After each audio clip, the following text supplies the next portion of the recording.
Hello students, आज हम हमारे चैनल मुकाती कॉमर्स इंस्टीट्यूट में व्यावसायिक गणित बिजनेस मैथमेटिक्स से रिलेटेड चैप्टर प्रतिशत परसेंटेज लेकर आए हैं। ये सब्जेक्ट बीकॉम फर्स्ट ईयर के लिए बहुत इम्पोर्टेंट है।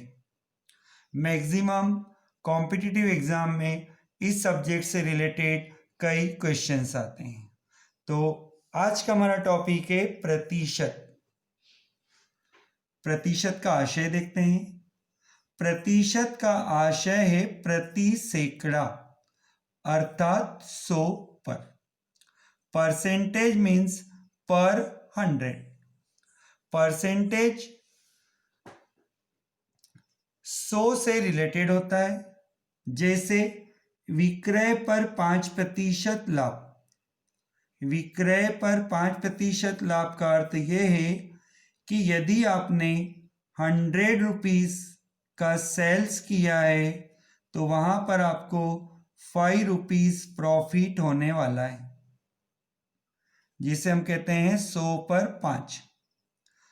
100 रुपीज पर 5% का मीनिंग 5 रुपीज से होता है।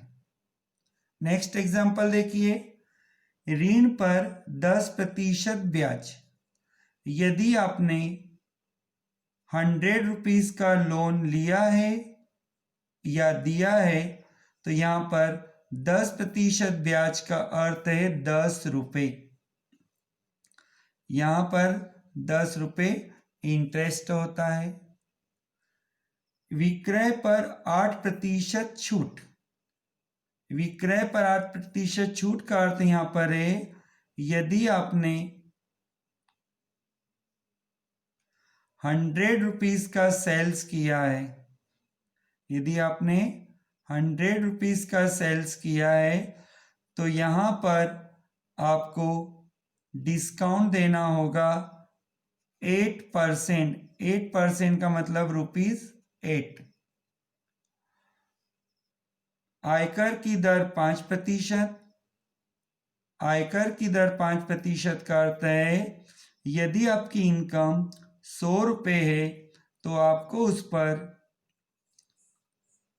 5% टैक्स देना होगा। 5% का मीनिंग है यहां पर ₹5। तो प्रतिशत 100 को शो करता है। 5% का मतलब 5 रुपीज होता है, लेकिन 5 रुपीज प्रॉफिट कब होगा? जब आपका सेल्स 100 रुपीज होता है। 10 रुपीज इंटरेस्ट है, लेकिन ये 10 रुपीज इंटरेस्ट कब होता है? जब 100 रुपीज लोन होता है। जैसे हमें कोई रिजल्ट पूछता है तो हम उससे ये कहते हैं कि 60% रिजल्ट रहा।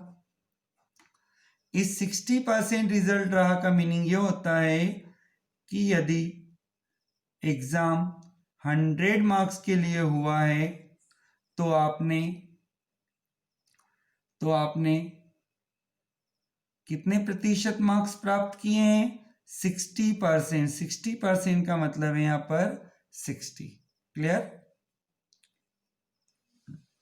अब इस चैप्टर से रिलेटेड हम प्रैक्टिकल क्वेश्चन पर आते हैं। आपके सामने क्वेश्चन 1 है। अभी ये चैप्टर स्टार्ट हुआ है, इसलिए हम बहुत छोटे छोटे क्वेश्चन करने वाले हैं और ये क्वेश्चन ऑब्जेक्टिव से रिलेटेड होते हैं, लेकिन हमें सिस्टेमेटिक वे में सॉल्व करना है। जैसे क्वेश्चन 1 देखिए, निम्न का मान ज्ञात कीजिए। Find the values. ए, 1000 रुपये का 10%। आपको यहां पर 10% फाइंड करना है। 10% ऑफ ₹1000।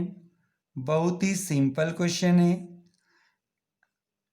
1000 रुपये का 10% हमें लाना है, तो पहले 1000 रुपये लिखें, फिर इंटू मल्टीप्लाई।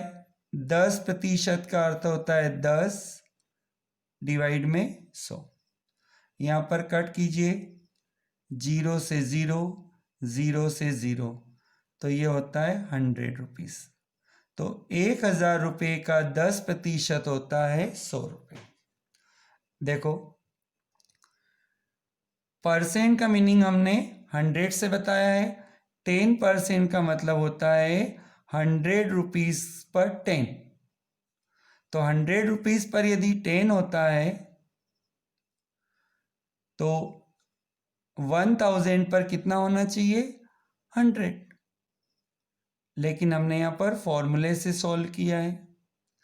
बी क्वेश्चन देखिए, 2500 रुपये का 7 सहित 1/2%, 7 होल 1/2% ऑफ ₹2500।